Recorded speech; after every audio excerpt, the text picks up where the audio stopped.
মাশাআল্লাহ, অসংখ্য ধন্যবাদ।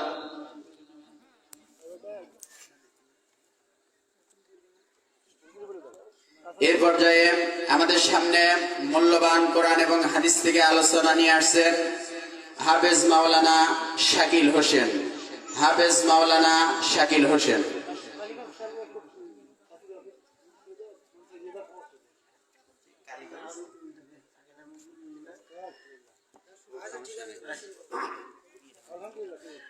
السلام عليكم ورحمة الله وبركاته. الحمد لله نحمده ونستعينه ونستغفره ونؤمن به ونتوكل عليه ونعوذ بالله من شرور أنفسنا ومن سيئات أعمالنا. من يهده الله فلا مضل له ومن يضلله فلا هادي له. ونشهد أن لا إله إلا الله وحده لا شريك له.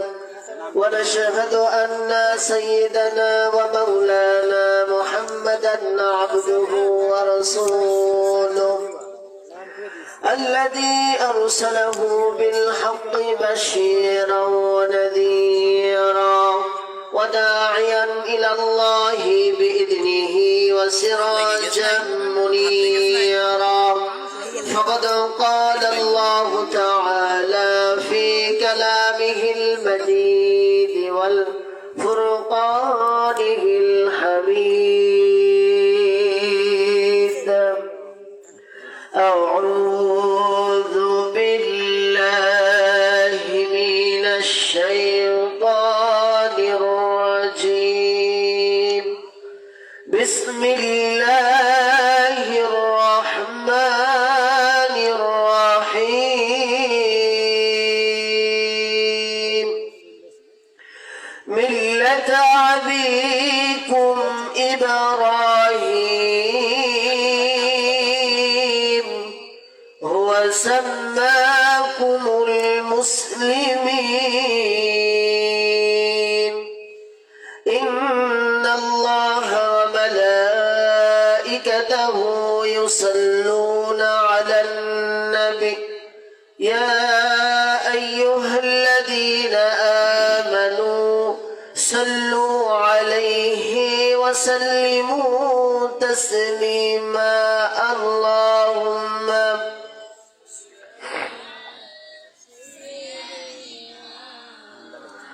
لنا محمد وعلى آل سيدنا مولانا محمد.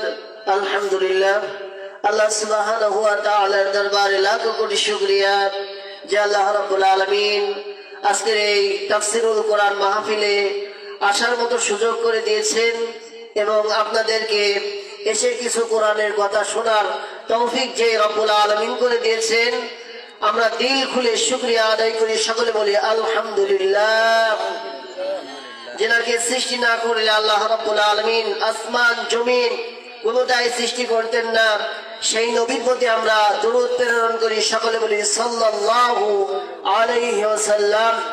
প্রিয় ভাইরা, অনেকে দেখছি রাস্তায় ঘোরাফেরা করছেন এবং বাজারে যেই মেলা যে দোকানগুলো রয়েছে এই দোকানে অনেক মানুষ অনর্থক অনর্থক কথাবার্তা বলছেন, অনর্থক সময় নষ্ট করছেন। এই সময়গুলো নষ্ট না করে আপনারা তাফসীরুল কোরআন মাহফিলের এই বাগিচায় জান্নাতের এই মজলিসে আপনারা চলে আসেন।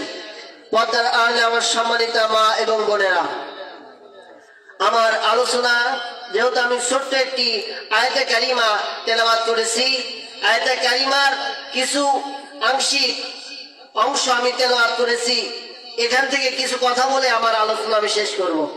যেহেতু আমার পরে অনেক বক্তারা রয়েছে, তারা আলোচনা করবে, সেটা তো শোনার দরকার, ঠিক কিনা? সবার আলোচনা শুনতে হবে। যাই হোক, আজকে জানতাম না যেটা আজকে আমার নসিবে আছে। যাক, আলহামদুলিল্লাহ, আল্লাহ রাব্বুল আলামিন যেন এই কোরআনের পথে আমাদেরকে কবুল করে। আমরা যে আমাদের ভাইরা অসাধারণ ভাবে তারা কোরআনের পথে তারা খেদমত দিয়ে যাচ্ছে। আল্লাহ রাব্বুল আলামিন যেন তাদের খেদমতকে কবুল করে, সকল বলে আমিন। আমি যে আয়াতে কারিমা তেলাওয়াত করেছি, এই আয়াতে কারিমার আংশিক অর্থ হলো মিল্লাত আবিকুম ইব্রাহিম। আল্লাহ রাব্বুল আলামিন বললেন, ও পৃথিবীর মানুষেরা, তোমাদের জন্য আমি আল্লাহ রাব্বুল আলামিন জাতির পিতা নির্ধারিত করে দিয়েছি। এই জাতির পিতা নির্ধারিত রয়েছে, এরপরে যদি তোমরা কোনো মানুষকে জাতির পিতা হিসেবে গ্রহণ করো, তোমরা তো আর মুসলমান থাকবে না, তোমরা হয়ে যাবে বেঈমান। আল্লাহ রাব্বুল আলামিন ডাইরেক্ট বলে দিলেন মিল্লাত আবিকুম ইব্রাহিম। মিল্লাত, আমাদের জাতির পিতা কে? আমাদের জাতির পিতা হযরত ইব্রাহিম আলাইহিস সালাতু ওয়াস সালাম। দলিল দিচ্ছেন কে? আল্লাহ রাব্বুল আলামিন স্বয়ং নিজেই দলিল দিচ্ছেন মিল্লাত আবিকুম, আমি মানে আমাদের পিতা ইব্রাহিম। আল্লাহ রাব্বুল আলামিন তার নাম ঘোষণা দিয়ে দিলেন মিল্লাত আবিকুম ইব্রাহিম। যেন তেন কোন মানুষের পরিচয়হীন পিতা আল্লাহ রাব্বুল আলামিন কোরআনুল কারীমে নাজিল করে নাই। আমরা যদি প্রশ্ন করি আমাদের জাতির পিতা কাদের জন্য জাতির পিতা হয়েছে, কোরআন বলছেন হুয়া সাম্মাকুমুল মুসলিমিন। মুসলিম জাহানের পিতা, ঠিক কি না? মুসলিম জাহানের পিতা, মুসলিম ব্যতীত অন্য কোন মানুষের পিতা নয়, ঠিক কি না? আমরা বিশ্বাস করি এই দুনিয়ার যারা আলতু ফালতু এরা হলো আমাদের জাতির পিতা, একটার পর একটা আমরা বিশ্বাস করি। আমি বলতে চাই যে জাতির পিতা কে? একজন, আল্লাহ রাব্বুল আলামিন সিলেক্ট করে দিয়েছেন কে? আমাদের জাতির পিতা কে? হযরত ইব্রাহিম আলাইহিস সালাতু ওয়াস সালাম। তাই কোরআনুল কারীম বলেন কুনতুম খায়রা উম্মাতিন উখরিজাত লিন-নাসি তা'মুরুনা বিল মা'রুফি ওয়া তানহাউনা আনিল মুনকার। আল্লাহ রাব্বুল আলামিন বললেন তোমরা পৃথিবীতে সৎ কাজ করো এবং সৎ কাজের আদেশ করো। আর আল্লাহ রাব্বুল আলামিন বললেন যারাই সৎ কাজ করবে এরাই হলো আমার কাছে অতি উত্তম উত্তম বান্দা বান্দি। তাহলে সৎ কাজ নিজে করতে হবে এবং অপরদেরকে করার আদেশ করতে হবে। আর যদি নিজে সৎ কাজ না করেন তাহলে অপরকে যদি আপনি সৎ কাজের আদেশ দেন তাহলে কাজ হবে না। হবে বলেন? আমি সারাদিন ধরে ওয়াজ করছি কিন্তু আমার পরিবার ঠিক নাই, তাহলে যদি আমি যে কথাগুলো বলবো এই কথাগুলো জনগণের কোনো যারা ওয়াজ শুনবে তাদের কোনো ফায়দা হবে না।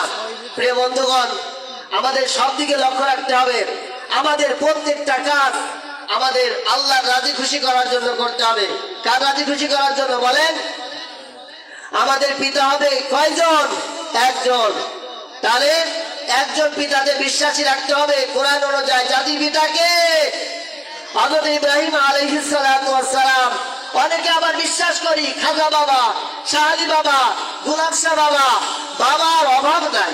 তাহলে যদি এত বাবা হয় তাহলে মূল বাবাই তো বাদ পড়ে যাচ্ছে, ঠিক কিনা? আমাদের ঠিক রাখতে হবে জাতির পিতাকে হযরত ইব্রাহিম আলাইহিস সালাতু ওয়াস সালাম। প্রিয় বন্ধুগণ, বুঝাচ্ছিলাম ছোট একটি আয়াতে কারিমার কিছু অংশ কথা বলার জন্য। মিল্লাত আবিকুম ইব্রাহিম ওয়া সাম্মাকুমুল মুসলিমিন, কথাগুলো এর ভিতরে অনেক ভুল ভ্রান্তি থাকতে পারে, আপনারা ক্ষমা দৃষ্টিকে নেবেন এবং আমার জন্য দোয়া করবেন যাতে আল্লাহ রাব্বুল আলামিন কোরআনের পথে ইস্তেকামাত থাকার তৌফিক দান করেন। সকলে আমার জন্য দোয়া করবেন এবং আমার পরে যারা কথা বলবে তাদের জন্য দোয়া করবেন যাতে তারা জাতি মানে পরবর্তী তারা জাতির একটা ভবিষ্যৎ হতে পারে, জাতির একটা রাহবার হতে পারে। আমাদের জন্য দোয়া করবেন আল্লাহ রাব্বুল আলামিন যেন আমাদের সবাইকে দ্বীনের পথে কবুল করেন এবং আজকের এই মাহফিল যেন কাল কিয়ামতের ময়দানে আমাদের জন্য নাজাতের জারিয়া হয়ে যায়। আমার জন্য দোয়া করবেন।